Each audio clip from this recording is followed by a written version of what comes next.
Hi friends, welcome to my channel on Cardiac Essentials. And today is a great day. It's like a World Heart Day, and I would like to tell everyone, the best way is to keep healthy. If you want to have a healthy heart, one of the best ways I would say is you're eating good food. Diet is a big factor, in keeping oneself healthy, be it heart, lung, liver, kidney, anything.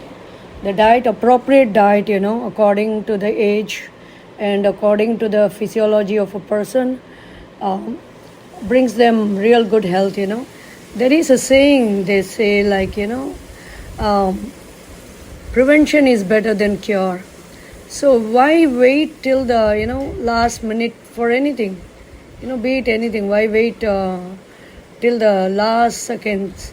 So it's better to take steps and keep oneself healthy. So once you come on to your heart, it can be anything. Maybe it can be a minor heart ailment or a mid-level or a severe heart ailment, whatever it is. So one thing for sure is getting enough sleep and leading a stress-free life. That is the basis for heart.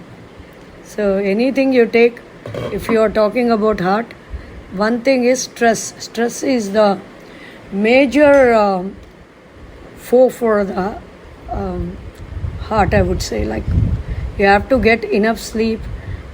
People get like an intermittent sleep. Like they are not, they call it like a REM sleep.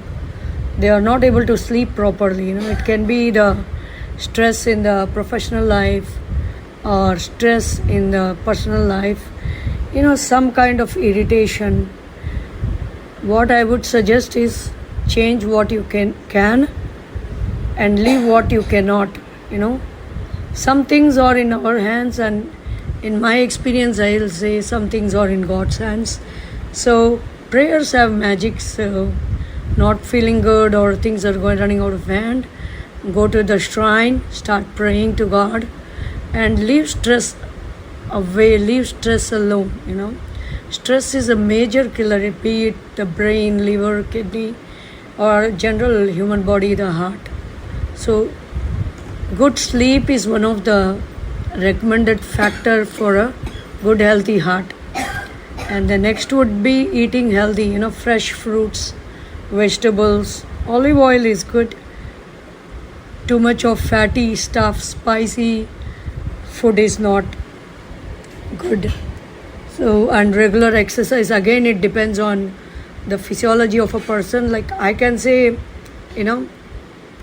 regular exercise, but again, like I said, if you want your heart to be healthy, there has to be you have to bring some simple lifestyle modifications, and stick on to the diet chart your doctor has given.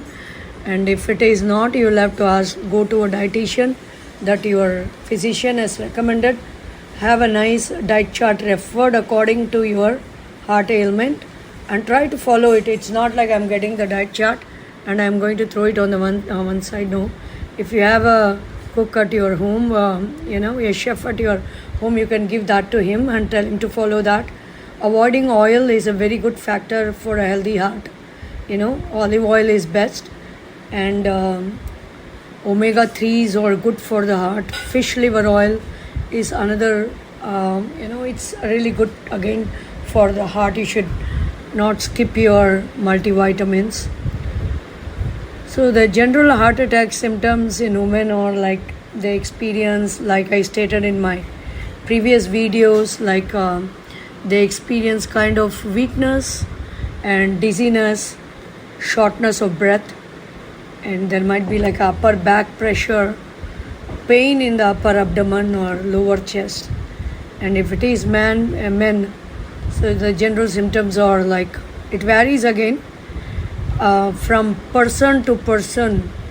It depends on the physiology of the person and the family history and many other factors, the heart diseases. So in men generally they have nausea, sudden sweating, crushing or chest pain.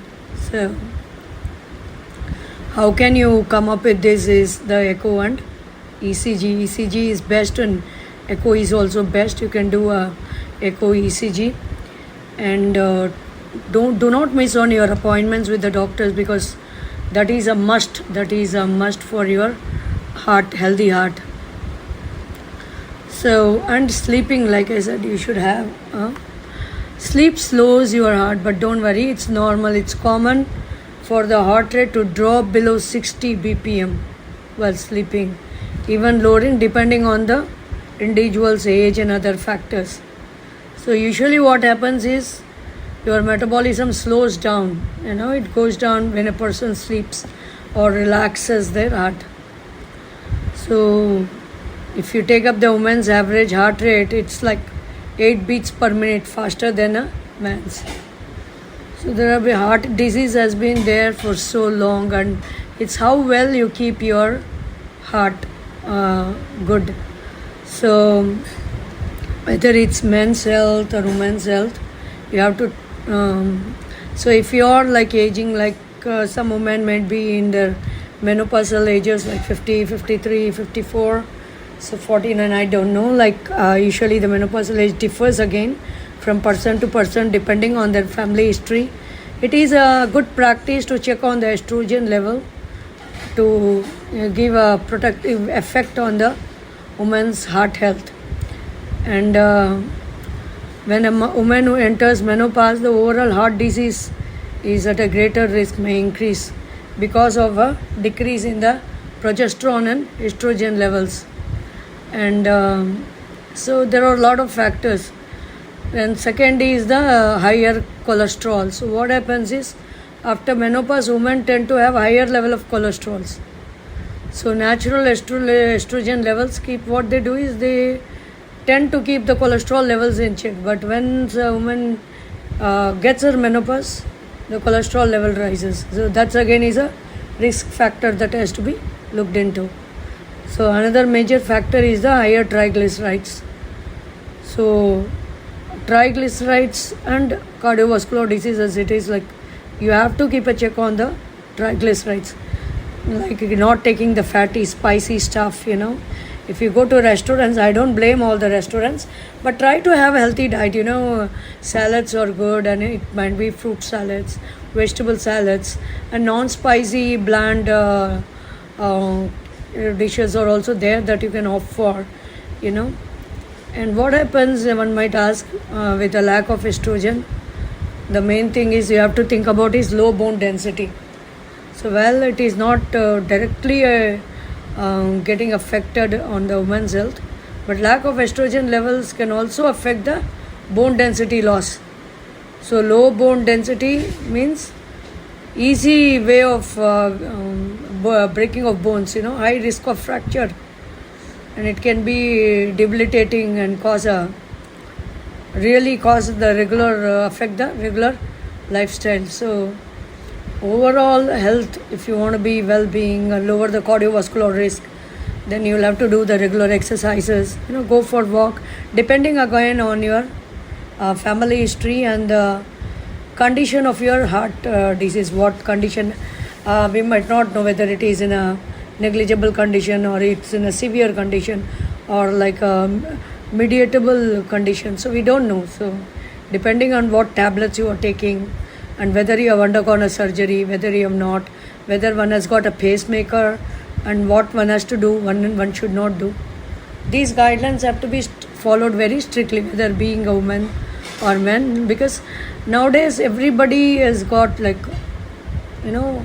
anxiety problem. Anxiety is a major problem. Like in my clinic, most of the patients, they turn up having anxiety. So generally what would doctors do is they will say, okay, take NSAID. NSAID, okay, if you are not getting sleep, okay, I can give you minimal dosage of sleep tablets. Sleep tablets are good, but they can be addictive and they cannot come in the long run. And you have to have a permanent solution for your anxiety problem. So there are either you can go for a psychological consultation. When you talk about psychology, people get intimidated. What if somebody tells that I am mad? Should I go to a psychologist?